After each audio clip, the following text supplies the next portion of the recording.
Hi, welcome back to the channel. If you're new here, I'm Asha, a part-time artist who works mostly with color pencils. My goal is to help you improve your drawing skills and make the most out of this amazing medium. Today I'm sharing 4 essential tips for creating better portraits with color pencils. These are tips I've learned and refined over the years, and I'll explain them as I work on this portrait in the background. If you're ready to take your portraits to the next level, grab your sketchbook or a coffee and let's get started. Okay, let's start with one of the most overlooked steps. Cleaning up your sketch before you dive into coloring. When you're working with color pencils, heavy pencil lines can mix with your colors and leave smudges, especially in lighter areas like skin tones. I can't tell you how many times I've ended up with muddy colors because I didn't clean up my sketch properly. Here's what I do. I use a soft kneaded eraser to lightly fade the entire sketch. The goal isn't to erase it completely, just to make the lines faint enough that they won't interfere with your colors. If you're worried about losing important details, you can outline the sketch with a light color pencil instead. Personally, I love using a pale brown or beige pencil for this. It blends beautifully into skin tones later on and keeps the overall look soft and natural. This step might seem small, but trust me, it can make a big difference in the final result.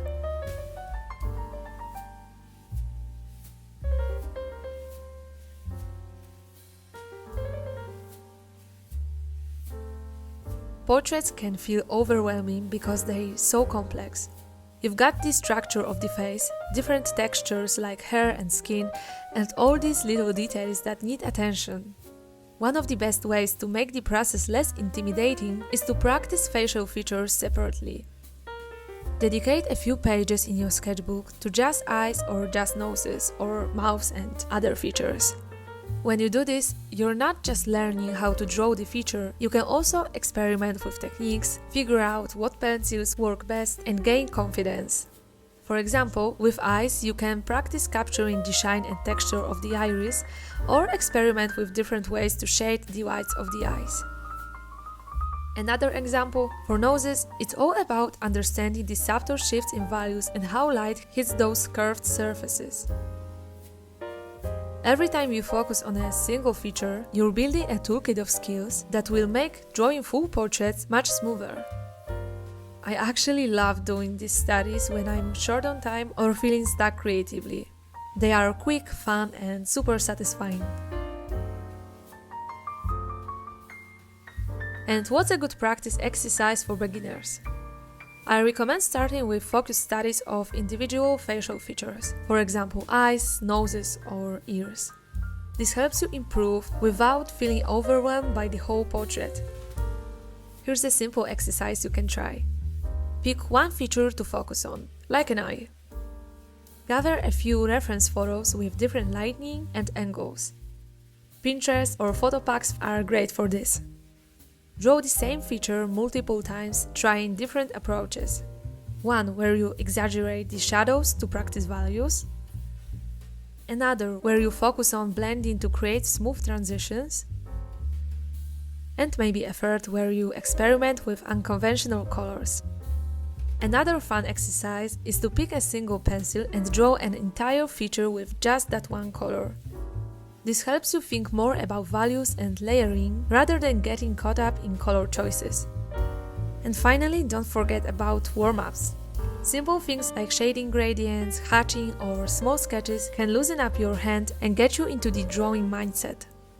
The key is to keep practicing and to enjoy the process. Even small studies will help you build confidence and skills for full portraits later on.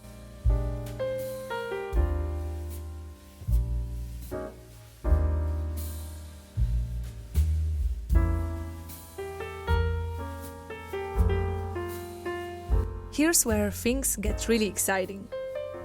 One of the biggest breakthroughs in my art came when I stopped limiting myself to traditional colors for skin tones.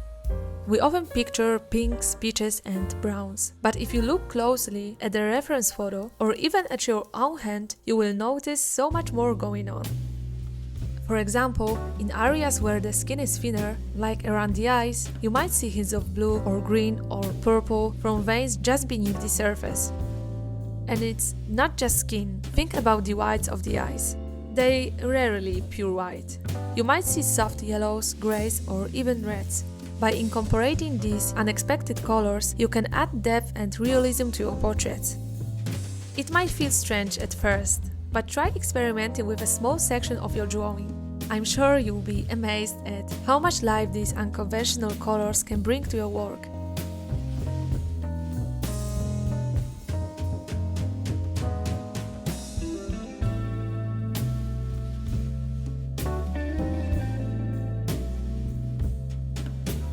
When you're working on a portrait, take your time to map out where the highlights and shadows fall.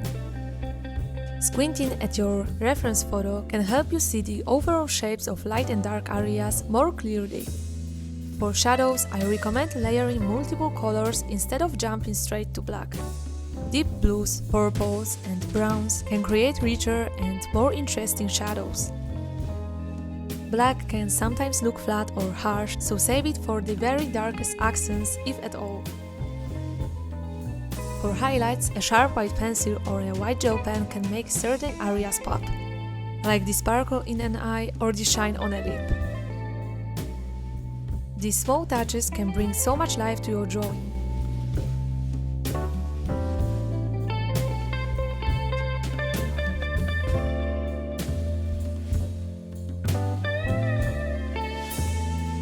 So when you combine all these tips, cleaning up your sketch, practicing face features, experimenting with colors and focusing on values, you'll start to see a big improvement in your portraits.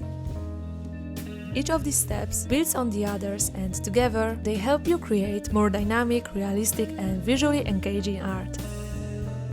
Of course, it takes time and practice, so don't be discouraged if it doesn't all come together right away. The most important thing is to keep experimenting and having fun with the process. If you'd like to see a full breakdown of how I created this portrait, I've got a playlist on my channel with 3 follow-along videos. They divide it into sections: skin, features and hair, so you can focus on one part at a time. For even more tutorials, tips and real-time videos, check out my Patreon, where I share content and behind-the-scenes looks at my art. I hope these tips were helpful. Let me know in the comments which one you're excited to try, or if you have a favorite portrait tip to share. That's all for today. Thank you so much for watching, and bye bye!